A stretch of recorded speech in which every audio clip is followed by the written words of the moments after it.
this concept of wisdom in action, this is not an easy conversation. This is very challenging. It's really confrontive. It invites us to have to look outside of ourselves and to really face some of our edges about what true change looks like. And it can bring up a lot of feelings, especially feelings of, well, who am I, or inadequacy, or even guilt. And meaning like I haven't done enough. And to me, that this is the conversation of now what is one of the hardest conversations to have, because it means you have to step into leadership and model to the world that the only way for social change to happen is by reflecting individual change. And that doesn't mean we wait to be healed before we activate. We have to do it simultaneously and get very skilled at being able to take ownership of our humanity, both our light and our shadow. Very often what I've seen in the yoga community, or I like to say the communities of yoga, because there's not just one community. In the same way, within the mindfulness communities, there's all over the place. I see a lot of people open and awaken and touch a part of their essence. And inevitably, there's that place of, I want to make a difference. I want to do something. What do I do with this?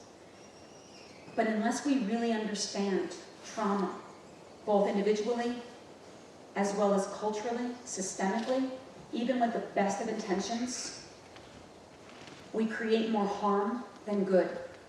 And I know that for a fact, because even someone like myself, who has been trained to be able to go out into the world and do this kind of work, I have made many missteps in my own service over the years. I have hurt myself in the process, re-traumatized myself, and I have witnessed the re-traumatization of others, even though that was never my intention. And it's the hardest part to have, because you're like, I just want to help. But unless you're understanding what your help might be perceived to someone else, especially if your intention is to go around and to go into what you might consider marginalized communities, you bring your entire culture with you. You bring your entire history with you. You bring in all the bias and the prejudice of grandmothers, great-grandparents, and you go into communities and you're like, but I love you. We're one. Not to them. And so if we're not willing to have that conversation within ourselves and really live in the place of, if I want to be, what does true allyship look like? True allyship can look like taking responsibility and accountability for the ways in which we are complicit to perpetuating or creating separation, whether it's through our own unconscious but potent racism, sexism, genderism, ableism, homophobia, transphobia, etc. If we're not willing to go towards it and see, where does that still live in my body? Then when we go out into these environments that we might consider different from our own, because they are different from our own, if we're not willing to able to take claim for our own power and privilege without, or feeling guilt perhaps, but identifying, like, okay, this is my reality.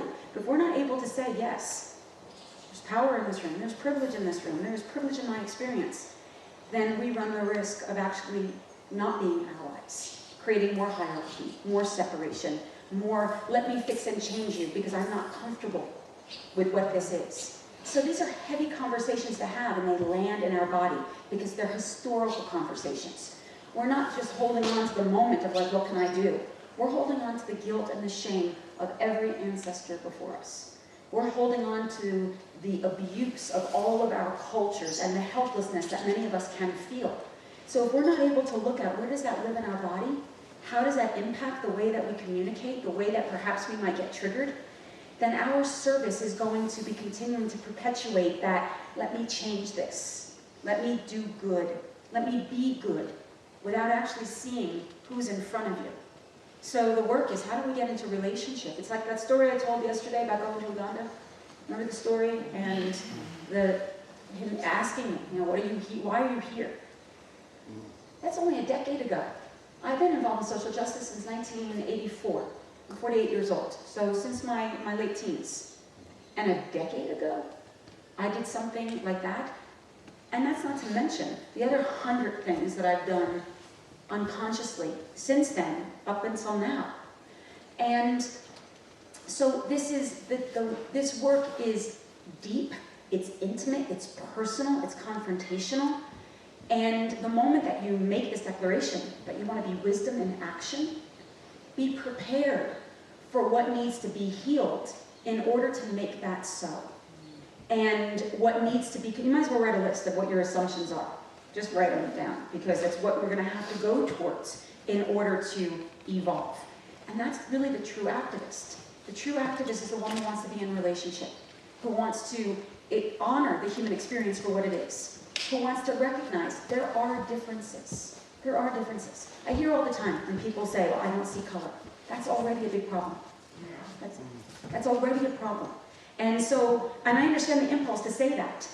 But again, that need to bypass that there are differences that exist.